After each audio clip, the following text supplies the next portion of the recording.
ఇప్పుడు ఈ కన్నును కోల్పోయింది. అది ఎంతో మనం బాధతో అంగీకరించాల్సిన నిజం. ఆయన 250 పైగా చిత్రాల్లో నటించినా కూడా రకరకాల పాత్రలు పోషించి అద్భుతమైన పాత్రధారణ పోషించి చక్కగా కష్టపడి నటించిన నిజ జీవితంలో మాత్రం ప్రస్తుతంలోనూ వాస్తవంలో జీవించేవారు. ఆయన చాలా రియలిస్టిక్గా ఉండేవారు. ఆయన దగ్గరికి వెళ్ళి ఎప్పుడైనా కలిస్తే ఆ కలిసిన ప్రదక్షిణాలు కూడా ఒక లైఫ్ టైం నాలెడ్జ్ అని మనకి ఇచ్చేవారు. అంత నాలెడ్జ్ ఉండేది అగ్ని నాగేశ్వరరావు దగ్గర.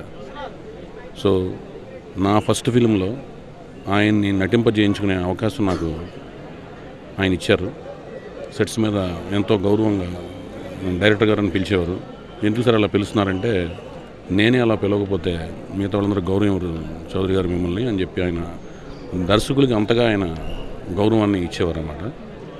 సో నేను ఈ సంస్థ నుంచి, ఆయన పెట్టిన సంస్థ నుంచి వచ్చిన ప్రోడక్ట్గా ప్రతి సంవత్సరం ఆయన జన్మదినం సందర్భంగా వెళ్ళి ఆయన కలుసుకుని ఎంతో స్ఫూర్తిని ఆయన చూసి, నిలువెత్తు విగ్రహం తెలుగుదనం ఉట్టుపడేలా నిలువెత్తు విగ్రహం ఆయన చూసి ఆయన నుంచి స్ఫూర్తి పొందుతుండేవాళ్ళం. ఈ వార్త వినగానే ఎంతో బాధ కలిగింది. అసలు ఇది ఇంకా ఎన్నాళ్ళలో జీవించి మనలాంటి వాళ్ళకి ఎంతో నాలెడ్జ్, అపరమైన నాలెడ్జ్ పంచవలసిన ఆయన ఇలా అయిపోయారనగానే నాకు నిజంగానే మాటలు రాలేదండి. నన్ను ఇంకేం మాటలు నాకు తెలియట్లేదు.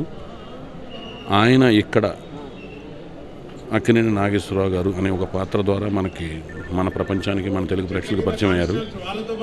అలాగే ఎంతో హ్యూమానిటీ వాల్యూస్ని ఇక్కడ మనకి వెదజల్లి వెళ్ళారు. అలాగే ఇక్కడ నుంచి ఆయన వెళ్ళినా, సెలవు తీసుకుని వెళ్ళినా వేరే ఇంకొక మంచి అద్భుతమైన పాత్ర ద్వారా ఈ ప్రపంచంలోకి మళ్ళీ వచ్చి మనందరిలో ఉన్న హ్యూమానిటీని, ఆయన ఏ పాత్ర కోసం అయితే వచ్చారో ఆ పాత్రని కష్టపడి పోషించగలరన్న నమ్మకంతో ఆయన మళ్ళీ వస్తారని ఆశిస్తూ నేను సెలవు తీసుకుంటున్నాను. మీ YVS Chowdary. Thank you. Sorry, ఇండస్ట్రీకి ఆయన లేని లోటు కనపరుస్తుందండి ఇప్పుడు. సో అది పైగా ఇంత సారీ సార్, నేను మాట్లాడలేదు. శ్రీధర్ గారు సుముఖత వ్యక్తం చేశారు. కాబట్టి ఈ సందర్భంగా నటీనటులకు కూడా, యాంకర్స్కి, ప్రొడ్యూసర్కి మరోసారి నేను విజ్ఞప్తి చేస్తున్నాను. దయచేసి ఈ షూటింగ్ హాలిడేకి మీరందరూ సహకరించండి. ఆ మహానుభావుడికి నివాళులు అర్పించడానికి ప్రతి ఒక్కరూ రేపు ఎర్రగడ్డ శ్మశాన వాటికకు రావాల్సిందిగా నేను విజ్ఞప్తి చేస్తున్నాను.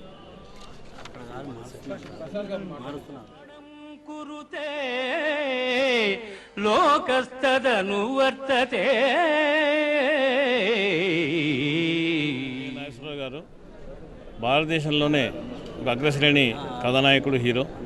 వారితో రగులుతున్న భారతం అనే ఒక సినిమాని డైరెక్ట్ చేసే అవకాశం నాకు కలిగింది. మిత్రులు చల్లా సుబ్రహ్మణ్యం గారు నిర్మాతగా రగులుతున్న భారతం సినిమాని అక్కినేని నాగేశ్వరరావు గారు హీరోగా మేము రూపొందించడం జరిగింది. అయితే నాగేశ్వరరావు గారు అంటే మనకి ఒక లవర్ బాయ్ అని, లేకపోతే మానసిక సంఘర్షణలు అలిగిపోయి మహిళల మధ్య అలాంటి పాత్రలు చేస్తున్న రోజుల్లో ఆయనతో రగులుతున్న భారతం అనే ఒక విప్లవాత్మకమైన సందేశాన్ని మేము ఇవ్వగలిగాము. దాన్ని చాలా అప్రిషియేట్ చేశారు ఆయన. నాగేశ్వరరావు గారు మేము వెళ్ళి కలిసినప్పుడు ఏముందంటే, ఇలాంటి సబ్జెక్ట్ నా దగ్గర రావడం చాలా సంతోషంగా ఉంది, డెఫినెట్గా బాగా చేద్దాం అన్నారు. ఆ రకంగా వారు చాలా కోఆపరేట్ చేశారు. అలాంటి వ్యక్తిలో ఇంకో కోణం కూడా ఉంది. అంటే సమాంతర సినిమా కూడా ఆయన చాలా ప్రోత్సహించేవాళ్ళు. అంటే కేవలం ఫైట్లు, డాన్సులు ఉన్న కమర్షియల్ సినిమానే కాకుండా ఒక సందేశాన్ని ఇచ్చే మరో ప్రపంచం కానీ, సుడిగుండాలు కానీ, రగులుతున్న భారతం కానీ ఇలాంటి సినిమాలు ఆయన ప్రోత్సహించారు. ఒక సమాంతర సినిమా కూడా ఆయన ప్రోత్సహించడం చాలా సంతోషం. అలాంటి వ్యక్తి మన మధ్య లేకపోవడం విచారకరం. వారి ఎప్పటికీ ఒక సూర్యచంద్రులంతగానో వారు ఉంటారు. వారికి మా నివాళులు అర్పిస్తున్నాం. Andhra Pradesh Telugu television vehicles owners association chairman. అది ఎట్లా అంటే, నా తండ్రిని కోల్పోయినంత ఫీలింగ్ నాలో, నేను కుమిలిపోతున్నాను. ఎందుకంటే ప్రసాద్ ప్రొడక్షన్స్, మా తండ్రి గారు ఎల్వి ప్రసాద్ గారు, నాగేశ్వర గారు అంతా కలిసి పనిచేశారు. రెండు కుటుంబాల మధ్య ఎంతో అన్యోన్యత, అందరూ బాగుండాలని అనుకునే రిలేషన్షిప్ శతాబ్దాలుగా జరుగుతుంది. ఆయన ఎప్పుడు కలిసినా ఐ యూస్ టు, మా తండ్రి గారు లేని ఆ కొరత తీర్చేవారు ఆయన. ప్రసాద్ ప్రొడక్షన్స్ మాకెంతో వారితో కలయిక, వారితో పనిచేయటం ఇది మా అదృష్టంగా మేము భావిస్తున్నాం. ప్రసాద్ ప్రొడక్షన్స్ ఫస్ట్ ఫిలిం ఎలివేల్పులో ఆయనే హీరోగా యాక్ట్ చేశారు. దాంతో ఫౌండేషన్ తోటే ప్రసాద్ ప్రొడక్షన్స్ ఈ రోజున ఈ స్థాయిలో సినిమాకి సేవ చేయగలుగుతున్నాం. Is a director in our IMAX theatre. వచ్చినప్పుడల్లా ఎంతో లైటర్గా వెనుగా ఎంతో విజ్ఞానంతో మాట్లాడేవారు. ఎంతో నేర్చుకున్నా. Is a inspirational person for me. నా జీవితంలో కూడా I don't think I will come across any person like that in my life now. But there is going to be any one in the future also. It's a great loss to the cinema. Not only మన దేశమే కాదు, భారతదేశంలోనూ ప్రపంచంలోనే అటువంటి వ్యక్తి సినిమాకి సేవ చేస్తూ ఆయన జీవితాన్ని కూడా ఆయన అర్థం చేసుకుని ఈజ్ బ్యూటిఫుల్గా ఆయన్ని సర్దుబాటు చేసుకున్నారు. ఆయన చుట్టూ ఉండే వాళ్ళతోటి, ఫ్యామిలీతోటి, పేట్రన్స్ తోటి ఎంతో వాళ్ళకి ఉపయోగపడి ఎన్నో లక్షల మంది ఆయన మీద ఆధారపడి ఎంతో నేర్చుకున్నాం.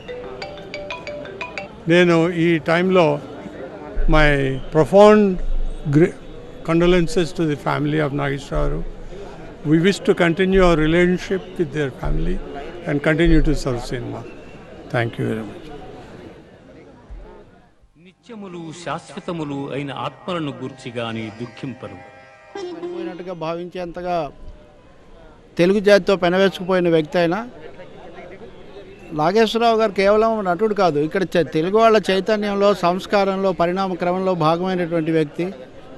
ఆయన చాలా ప్రసిద్ధంగా పాడినట్టుగా మనిషి పోతే మాత్రమేమి నటన ఉంటుంది, పాత్రలే ప్రేరణ వెలుగుతుంటవి అని ప్రతి తెలుగువాడు కూడా ఆయనకు నివాళులు అర్పించేటటువంటి సందర్భం. నాగేశ్వరరావు గారు సాంఘిక చిత్రాలు కాదు, ఆయన పోషించే 5వ తరగతి చదివిన అక్కినేని అని ఎప్పుడు చెప్పుకునే ఆయన తలుచుకుంటే ఒక డాక్టర్, ఒక కవి, ఒక సంస్కర్త, ఒక శిల్పి, ఇలాంటి మహోదాత్తమైనటువంటి పాత్రలు ఎవరికైనా కానీ గుర్తొస్తాయి.